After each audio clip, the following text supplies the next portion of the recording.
네, 이번 DS 인터페이스에서 LLM 에이전트 추천 시스템 개발과 서빙이라는 타이틀로 발표를 맡게 된 탁승현입니다. 발표 내용은 다음과 같이 백그라운드, 챗봇, 파이프라인, 서빙, 그리고 컨클루션으로 구성이 되어 있습니다. 우선 백그라운드에 대해서 설명해 드리도록 하겠습니다. 저는 이제 프로젝트를 영화 추천 챗봇 개발과 서빙이라는 이제 타이틀로 잡았으며, 모티베이션은 다음과 같습니다. 모티베이션은 AI 서비스를 구현 및 배포함으로써 최신 산업에서 요구하는 AI 기술 스택에 대한 특징과 필요성을 파악하고자 이제 본 프로젝트를 시작을 하였고요. 관련된 스킬 스택은 이제 유저 인터페이스는 오픈 AI, 랭체인, 그리고 데이터베이스는 페이스, 네오4j, 레코멘데이션 로직은 그래프 뉴럴 네트워크와 센텐스 트랜스포머, 그리고 배포는 패스트 API, AWS로 구성이 되어 있습니다. 우선 챗봇 추천 시스템을 구현하는 데 있어서 왜 LLM으로 구현을 해야 되느냐 해서 고민을 좀 해보았습니다. 그래서 우선은 두 가지 장점이 있는데요. 첫 번째는 실시간 개인화입니다. 대화 흐름 속에서 추천 결과에 대한 피드백을 이제 즉각적으로 반영을 할 수 있다는 그런 추천 로직에서의 장점이 있고요. 그 다음에 유저의 그런 경험에 있어서 LLM과 결합을 함으로써 어떤 추천 경험에서 대화 경험으로써 굉장히 자연스럽게 어, 추천을 받을 수 있다라는 장점이 있습니다. 다만 LLM에는 이제 몇 가지 한계가 있는데요. 이제 다들 잘 아시겠지만은 할루시네이션 현상이 있습니다. 그래서 환각이라는 현상인데 실제 근거가 없는 정보를 이제 LLM이 그럴듯하게 생성하는 경향이 존재를 하고 왜 그렇게 생성을 하고 그렇게 답변을 하는지에 대한 그런 설명이 굉장히 부족하다. 그러한 이제 한계가 있고 두 번째는 리미티드 컨트롤입니다. 그래서 LLM 에이전트를 라이브러리로 도입을 하기 때문에 이 에이전트가 이제 추론하는 경로를 이제 조정을 하고 그것을 개선을 하는 것이 불가능하다는 그런 단점이 있습니다. 그 다음에는 이제 트러블 슈팅의 어려움입니다. 에이전트의 답변이 일관적이지 않아서 버그를 재현하고 검증하는 것이 굉장히 비효율적이라는 것이 있습니다. 그래서 어, 직접 이런 데이터, 외부 지식 DB를 구축을 하고 사용자 질의와 관련된 데이터를 기반으로 답변을 생성하는 그런 파이프라인이 현재 AI 현업에서 좀 대두가 되고 있습니다. 그래서 관련해서 레그라는 리트리비얼 어규멘티드 제너레이션이라는 어떠한 방법론이 제시가 되었는데요. 우선 이 레그는 리트리버, 제너레이터, 그리고 도큐멘트로 구성이 되어 있습니다. 이 리트리버 같은 경우에는 기존의 쿼리 인코더에서 어떤 이 사용자 질의에 대한 의도를 먼저 파악을 하고 그 의도와 가장 관련된 그러한 데이터를 이제 외부 지식 DB가 구축되어 있으면은 그 DB에서 가지고 오는 그러한 역할을 하게 됩니다. 그래서 Z라는 그런 문서들을 가지고 오게 되고 이를 벡터화 시켜서 이 어떠한 이 LLM 에이전트가 답변을 제너레이트 할 때 이 Z를 기반으로 답변을 하게끔 하는 그러한 파이프라인이 제시가 되었고 이러한 방식이 LLM의 그런 환경 문제를 해결해 줄 수 있다라고 강조를 하고 있습니다. 그래서 이 레그라는 것은 현업에서 이제 LLM 에이전트를 도입을 하는 그런 기업에서 많이 사용을 하고 있고, 그것의 연장선으로 이제 그래프 레그라는 것도, 제안이 되어 왔습니다. 그래서 그래프 레그는, 원래는 이 레그에서 참조하는 외부 지식 DB가 어떤 도큐멘트의 형태였다면, 그것을 그래프 형태로 바꾸는 것입니다. 그래서 데이터가 어떤 관계로 모델링 될 수 있다면은, 이 그래프로 모델링해서 이 외부 지식인 논리지 그래프를 구축을 하는 것입니다. 또한 이제 본 논문에서는 오거나이저라는 이제 개념을 제안을 하였는데 이 오거나이저는 이제 이 논리지 그래프에서 어떤 리랭킹이나 프루닝 같은 방식으로 좀 더 우선되는 그런 데이터들을 추출을 하는 방식입니다. 그래서 이 오거나이저에서 추출한 데이터를 기반으로 이 LLM이 다시 답변을 생성하는 그러한 파이프라인을 제안을 하였습니다. 본격적으로 이러한 개념을 이제 기반으로 해서 챗봇 파이프라인을 구현한 과정에 대해서 설명을 드리도록 하겠습니다. 그래서 본격적으로 파이프라인 오버뷰에 대해서 설명을 드리도록 하겠습니다. 첫 번째는 이제 유저 쿼리, 사용자가 챗봇의 질의를 하면은 이 LLM 체인이 이 질의가 어떤 의도를 가지고 있는지 분기를 나누게 됩니다. 그래서 첫 번째 치챗은 추천과 상관이 없는 예를 들어 날씨를 물어보는 그러한 사용자 질의일 때는 어떠한 리트리브 하는 과정 없이 바로 LLM이 자연스럽게 대답을 하도록 프롬프트를 짜 두었습니다. 만약에 그리고 어떤 사용자가 영화에 대한 정보, 감독에 대한 정보를 원하는, 이 사실을 원하는 그러한 분기일 때는 실제 이 유저의 질의에서 정보를 추출을 해서 그 정보에 맞는 데이터들을 이 벡터 DB, 그래프 DB에서 가지고 옵니다. 그래서 그 추출한 데이터들을 기반으로 LLM이 자연스럽게 답변을 하도록 구성을 하였습니다. 그 다음에 만약에 이 사용자가 어떤 영화 추천을 원한다 라는 그러한 분기일 때는 마찬가지로 이 사용자 질의에서 인포메이션에 기반을 해서 그것과 유사한 영화들을 일단은 리트리버하고 그 다음 이제 영화가 여러 개라면은 그 중에서도 우선되는 영화를 추천을 해줘야 되기 때문에 그것은 GNN 기반의 리랭커로 어, 다시 추출을 하게 됩니다. 그래서 최종적으로 추출한 그 영화 정보들을 가지고 LLM이 답변을 하도록 구성을 하였습니다. 간단하게 제가 사용한 데이터셋에 대해서 설명을 드리도록 하겠습니다. 그래서 무비렌즈 3,200만 개를 사용을 하였고 여기에 액터, 디렉터, 오버뷰 정보를 붙이기 위해서 TMDB API를 사용을 하였습니다. 그리고 너무 오래된 영화는 제외를 하기 위해서 1980년부터 2024년에 발매된 영화만 사용을 하였고 그 중에서도 평점 순으로 3,000개 데이터, 3,000개의 영화 정보 그리고 어, 총 30만 개의 평점 정보를 이 중에서 샘플링해서 사용을 하였습니다. 이렇게 모든 데이터셋을 사용을 하지 못한 것은 특히 그래프 DB를 구축할 때 굉장히 큰 그런 저장소가 필요를 하고 제가 이것을 서빙을 하기 위해서 클라우드 DB를 사용을 하였는데 이 클라우드 DB의 무료 티어 버전이 이 3,200만 개에 대한 영화 정보를 다 모두 수용을 할 수 없어서 이런 식으로 전처리를 사용을 하였습니다. 다음은 데이터베이스입니다. 이제 저는 그래프 데이터베이스 중에 하나인 네오4j를 사용을 하였습니다. 그 중에서도 네오4j 아우라를 사용을 하였는데요. 이 네오4j 아우라는 클라우드 기반의 데이터베이스입니다. 저는 이제 서빙을 목표로 하고 있기 때문에 로컬에 항상 이 프로그램을 띄워놓기가 어려워서 이제 클라우드의 인스턴스를 하나 생성을 하는 방식을 채택을 하였습니다. 그래서 오른쪽에 이제 코딩을 보시면은 제가 전처리하였던 CSV 파일들을 이제 neo4j에 인포트 할 수 있도록 그래프 형식으로 이제 사이퍼문을 구성을 해서 진행을 하였습니다.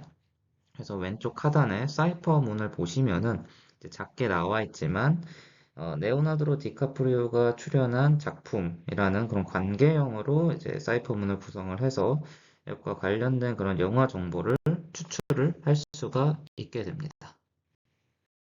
그 다음에는 벡터 DB를 구축한 부분에 대해서 말씀을 드리도록 하겠습니다. 저는 페이스라는 페이스북 AI 시뮬러티 설치 라이브러리를 사용을 하였습니다.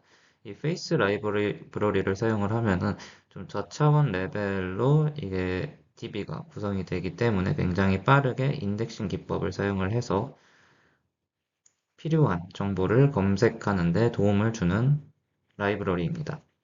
그래서 저는 일단 시멘틱 시뮬러리티 설치와 스트럭처럴 시뮬러리티 설치로 구성을 하였습니다. 그래서 시멘틱 시뮬러리티 설치는 사용자 쿼리와 의미적으로 유사한 영어를 검색을 하는 것이고, 이 오른쪽에 이제 도형을 보시면 이 무비의 오버뷰를 기반으로 이 사용자가 원하는 의미하는 그런 영어들을 좀 추출하는 그런 검색 엔진을 구축을 하였습니다. 그래서 기본적인 방법으로는 센텐스 트랜스포머라는 버트 기반의 랭귀지 모델로 사용자 쿼리를 이제 벡터화 시키고, 그리고 미리 이 오버뷰 기반으로 벡터화를 시킨 다음에 이들의 유사도를 검색하는 방식을 채택을 하였습니다. 그 다음에는 스트럭처럴 시뮬러리티 설치에 대해서 설명해 드리도록 하겠습니다.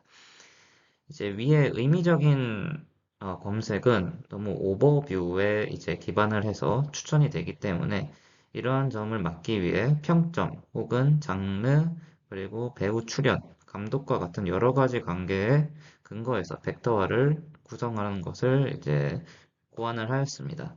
그래서 이제 이런 여러 가지 관계를 하나의 벡터로 모델링을 하기 위해서 히트로지니어스 그래프 어텐션 방식을 사용을 하였습니다. 그래서 이제 총 네 가지 관계가 있는데 이 네 가지 관계 각각 GAT 컨볼루셔널로 벡터화를 시킨 다음에 이를 서메이션 하는 방식을 채택을 하였습니다. 그래서 이를 서메이션 하면은 이 관계를 나눈 것이 의미가 없다고 이제 생각하실 수는 있으나, 이게 이제 관계를 나누지 않고 그냥 전체적인 그래프에서 일반적인 그래프 어텐션 기법을 사용을 하면은 어느 하나, 그러니까 이제 노드의 개체 수가 많은 어떤 하나의 노드 타입에 지배되는 그런 단점이 생기게 됩니다. 그래서 이런 식으로 관계를 나누고 이제 어그리게이션 하는 방식으로도 충분히 이 각각의 관계에 따라서 이 노드의 표현력이 정해지기 때문에 해당 방식을 사용을 하였습니다. 그리고 전체적인 노드 임베딩 학습은 링크 프레딕션 태스크로 진행을 하였습니다. 그 다음에 저는 이제 LLM 체인들을 구축을 하였는데요. 이제 LLM 기반으로 한 응용 애플리케이션을 위한 프레임워크인 랭체인을 사용을 하였습니다. 그래서 이 랭체인을 사용을 하면은 굉장히 쉽게 각 체인의 역할에 따라 프롬프트 엔지니어링 그리고 퓨전 러닝을 적용을 할 수가 있습니다. 그래서 여러 가지 체인이 있는데 가장 대표적인 체인으로는 쿼리 라우터 체인과 사이퍼 제너레이션 체인이 있습니다. 쿼리 라우터 체인은 이 최초의 유저 사용자 쿼리가 어떤 의도를 가지고 있는지, 그리고 그것에 따라서 팩트인지, 이제 레코멘데이션과 관련된 분기인지, 치챗에 관련된 분기인지 나눠주는 그런 쿼리 라우터 체인을 구축을 하였습니다. 그 다음에는 사이퍼 제너레이션 체인입니다. 실제 그래프 DB에 어, 어떠한 이제 영화들을 이제 추출을 해야 되는지 사이퍼를 만들고 그것을 네오4j 그 그래프 데이터베이스에 전달을 해줘야 되는데 이 사이퍼를 만드는 것도 이 LLM을 수행을 시켰습니다. 그래서 실제로 사이퍼는 이제 제가 원하는 대로 구축을 만들어야 되기 때문에 몇 가지 예시를 이제 퓨전 러닝 을 사용을 하였고, 그 다음에 이 LLM이 이 데이터베이스에 대한 그런 정보를 알아야 되기 때문에 여기 작지만 이 스키마 정보를 던져줘서 이 LLM이 실수하지 않고 사이퍼를 잘 만들 수 있게 구축을 하였습니다. 그래서 실제로 이 챗봇 서비스를 그러니까 파이썬을 이제 실행을 시키면은 이 LLM과 체인이 자동으로 로드를 하는 그러한 방식을 취했습니다. 그래서 그 다음에는 각각의 분기에 대해서 좀 자세하게 설명을 드리도록 하겠습니다. 첫 번째는 팩트 딜리버입니다. 예를 들어서 사용자의 질의가 누가 인셉션을 감독했어? 라는 질문을 던질 때 이 인포메이션 익스트랙터라는 이 LLM 체인이 여기서 사용자 질의에서 어떤 정보를 추출을 하게 됩니다. 그럼 이 사용자에서 추출한 정보와 그리고 사용자의 그 쿼리를 이제 던져주면은 자동으로 이 LLM이 이런 사이퍼 쿼리를 만들어주게 됩니다. 그럼 이 사이퍼 쿼리를 네오4j 아우라에 이제 던져주면은 이제 크리스토퍼 논란이라는 사실에 근거한 답변을 얻게 되고 이 근거한 답변으로 다시 어, 이 사실에 근거한 답변을 기반으로 LLM이 다시 답변을 최종적으로 생성을 하게 됩니다. 네, 다음은 실제로 어떤 식으로 추천을 하는지에 대해서 설명을 드리도록 하겠습니다. 일단 첫 번째 추천 로직은 사용자 쿼리에 어떤 추천을 원하는 정보, 그리고 사실 기반인 그런 인포메이션이 섞여 있을 때입니다. 그래서 예시에서 보시면은 톰 행크스가 출연한 감동적인 영화를 추천해줘 라는 질문이 들어올 때 유저 쿼리에서 어떤 사실적인 정보를 이제 추출을 하고 그것은 이제 이 예시에서는 톰 행크스에 해당이 되는 것이고 그 다음에 어떤 이 유저가 원하는 그 추천의 키워드를 추출하는데 이는 하트워밍으로 추출이 됩니다. 그래서 이 두 가지를 가지고 일단은 사이퍼 제너레이션을 수행을 하는데 이 사이퍼 제너레이션은 일단 톰 행크스가 출연한 영화에 대해서 전체적으로 이제 리트리브를 하는 과정을 거칩니다. 그 다음에 이제 네오4j에서 톰 행크스가 출연한 영화를 모두 가지고 오면은 이 오버뷰 베이스드 DB에서 실제로 벡터 DB에서의 그 영화들의 오버뷰의 벡터들과 이 하트워밍이라는 이 키워드의 어떤 벡터를 시뮬러리티를 구합니다. 그렇게 이제 시뮬러리티를 구하면은 이 하트워밍과 관련된 톰 행크스가 출연한 영화들이 우선적으로 이제 추출이 되게 됩니다. 그러면 이제 탑 K 영화 중에서 다시 한번 리랭크 작업을 이제 수행을 하는데 이전에는 어떤 의미론적인 그러한 영화들에 대한 추천 순위였다면은 이제는 평점 혹은 어떤 이 영화 하나의 영화의 특징이 되는 그런 관계에 따라서 다시 리랭크를 수행을 합니다. 그래서 해당 작업에서는 추출한 영화들을 이제 쇼트 패스로 풀리 커넥티드하게 묶고 이 풀리 커넥티드하게 묶은 그 서브 그래프에서 이 해당 영화들의 이제 어텐션 스코어를 구하게 됩니다. 그래서 이 어텐션 웨이트는 이제 맨 오른쪽 코드에서 보시면은 GAT 컨볼루셔널로 다시 한번 어, 구현을 하였고 이 과정에서 이 어텐션 웨이트가 가장 큰 노드가 이 서브 그래프에서 구조적으로 중요한 영화라고 판단이 되기 때문에 이 어텐션 웨이트 순으로 영화를 다시 한번 리랭크하는 작업을 거칩니다. 그래서 이를 기반으로 LLM이 추천을 해주는 로직을 설계하였습니다. 그 다음에 이제 두 번째 추천 로직에 대해서 설명을 드리도록 하겠습니다. 그래서 예를 들어서 사용자 쿼리가 인터스텔라 같은 영화를 추천해줘 라고 하면은 일단 인터스텔라가 있는지 확인을 합니다. 그 다음에 이 인터스텔라와 가장 유사한 영화 정보를 그 앞서 설명해 드린 그 히트로지니어스 그래프 어텐션으로 구축을 한 그 GNN 벡터 DB를 사용을 하게 되는데요. 이 GNN 벡터 DB에서 관계적으로 좀 유사한 그런 영화들을 우선적으로 추천하게 됩니다. 그래서 이 인터스텔라와 가장 비슷한 영화가 어떤 영화 감독적인 부분에서 굉장히 유사하다. 그리고 이런 부분이 레프레젠테이션에 잘 반영이 되어 있다면은 이 인터스텔라의 감독인 크리스토퍼 놀란 영화들이 이제 우선적으로 추출이 되는 그러한 효과를 가지게 됩니다. 그 다음에는 제가 실제로 영화 추천 챗봇을 어떤 식으로 배포를 하였는지에 대해서 설명을 하도록 하겠습니다. 그래서 유저가 실제로 서비스를 사용을 하기 위해서는 이제 UI가 필요하게 됩니다. 이제 유저가 상호작용을 하는 그런 인터페이스인데 이는 그래드.io라는 굉장히 편리한 라이브러리로 해결을 할 수가 있습니다. 그래서 그래드.io의 어떤 객체 중에 챗봇이라는 그런 클래스가 있는데 이 클래스에 어떤 이런 식으로 타이핑을 하고 그리고 버튼을 구축을 하면은 다음과 같은 UI가 굉장히 쉽게 나오게 됩니다. 그리고 이 형태는 어떤 메시지를 주고받는 형태인데 이 메시지에 대한 답변에 챗봇 이제 리스폰스 챗봇과 관련된 그런 로직을 넣으면은 그냥 바로 이제 챗봇 시스템 UI 인터페이스가 만들어지게 됩니다. 그래서 이제 다음에는 FAST API인데요. 이 FAST API는 제가 구축한 UI를 이제 서버화하는 것입니다.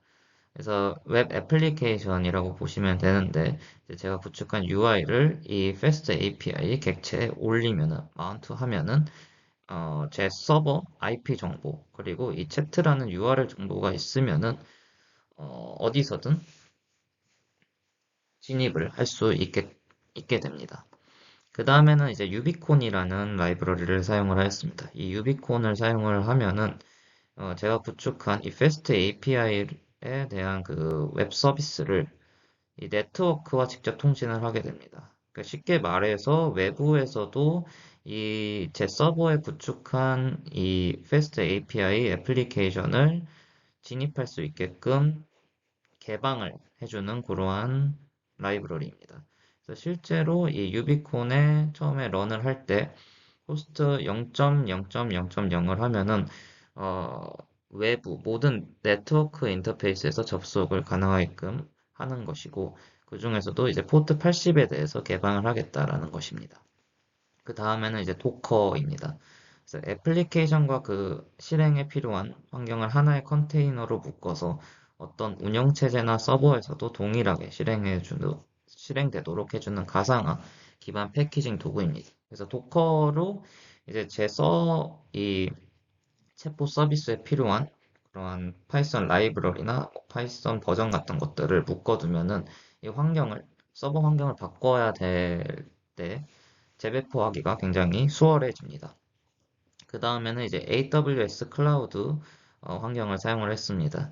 그래서 애플리케이션 환경, 자원 보안을 최적화하기 위해서 사용을 하였는데, 그래서 EC2 인스턴스를 사용을 했고, 여기서 사양이 조금 좋지는 않지만, 이제 무료 버전으로 쉽게 띄울 수 있는 T3 스몰을 사용을 하였습니다. 만약에 제 로컬에서 이 챗봇 서비스를 돌리면은 물론 외부에서 진입이 가능하나 이런 보안적인 문제도 따로 신경을 써야 되고 그리고 제가 다른 작업을 할 때 이 챗봇 서비스가 영향을 받기 때문에 이러한 부분을 최소화하기 위해서 AWS를 사용을 하였습니다. 그 다음에는 제가 실제로 이 애플리케이션을 시연하는 것을 보여드리도록 하겠습니다. 그래서 웹 애플리케이션이기 때문에 이런 크롬 창을 일단 열었고요. 그 다음에는 제가 사용을 하는 이 서버 IP 정보와 개방한 포트 그리고 URL 정보를 이제 입력을 하면은 어디서든 이제 진입을 할 수 있게 됩니다. 그러면 실제로 이 UI를 확인을 할 수가 있고요. 그 다음에 제가 이 팩트에 관련된 어, 로직에 대해서 수행하는 부분을 보여드리도록 하겠습니다. 그래서 누가 인셉션을 감독을 했는가라는 질문을 하였을 때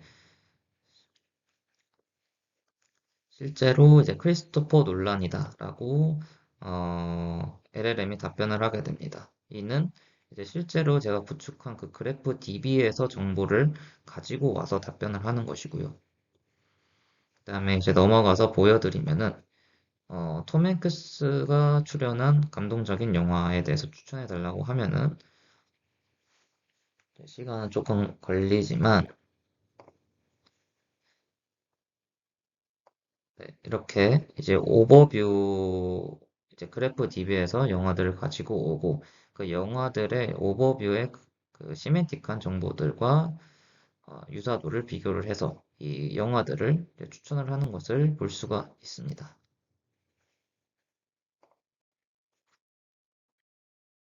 그 다음에는 이제 본 프로젝트로 얻은 그런 인사이트와 이제 퓨처work에 대해서 말씀드리도록 하겠습니다. 먼저 takeaways입니다. 저는 이제 레그를 실제로 구축을 하면서 모델의 할루시네이션을 완화를 하고 디버깅 및 근거 추적이 용이해짐을 확인하였습니다. 그 다음에 논리지 그래프를 이제 구축을 함으로써 어떤 사용자 쿼리의 복잡한 그런 내용을 관계적인 그런 정보를 추출을 하고 그 그래프 DB가 관계적으로 모델링이 되어 있기 때문에 굉장히 정확하게 리트리브 한다는 것을 확인을 하였습니다. 그다음에 벡터 DB를 이제 구축을 함으로써 굉장히 빠르게 검색을 하는 것을 확인을 했고, 그다음에 서빙 디플로이먼트를 하면서 클라우드 서버 환경에서 서비스를 배포를 하고 운영 효율성을 확보를 하였습니다. 다음 퓨처웍에 대해서 말씀을 드리도록 하겠습니다. 첫 번째는 데이터 관계 정교화입니다.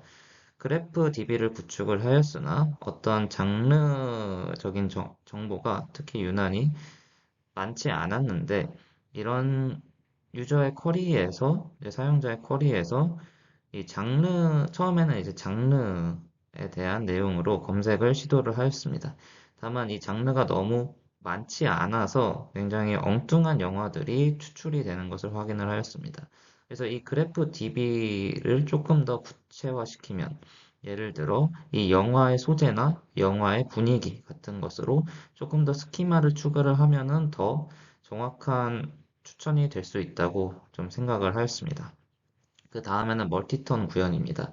사용자의 연속된 질의를 이해를 하고 이전 대화 정보를 반영하는 멀티턴 대화 구조를 적용하고자 합니다. 그래서 지금은 원래 추천 시스템이라는 것은 어떤 사용자가 그 추천에 대해서 답을 주면은 그 피드백을 받고 추천 로직이 개선이 되어야 되는데 이 부분에 대해서는 아직 구현이 되지 않았습니다. 그래서 아직은 단답적인 그런 챗봇 이라서 이 부분을 좀 개선시킬 여지가 필요합니다. 그 다음에는 이제 시멘틱과 스트럭처럴 벡터 DB 일원화입니다. 저는 이제 두 가지 로직으로 이제 나누었는데 이 벡터 DB가 이원화가 되어 있어서 이 운영적인 부분에서 좀 관리하기가 어려움이 확인이 되었습니다. 그래서 충분히 GNN도 어떤 영화의 피처적인 부분이 반영이 될 수 있고 이것에 이제 최적화된 모델이 있기 때문에 이러한 부분을 사용을 하면은 굉장히 효율적으로 파이프라인을 운영을 할 수 있을 것으로 기대하고 있습니다. 그리고 이제 제가 이 추천 챗봇을 설계를 하는 데 있어서 제가 참고한 문헌들이고요. 네, 이상으로 발표 마치도록 하겠습니다. 감사합니다.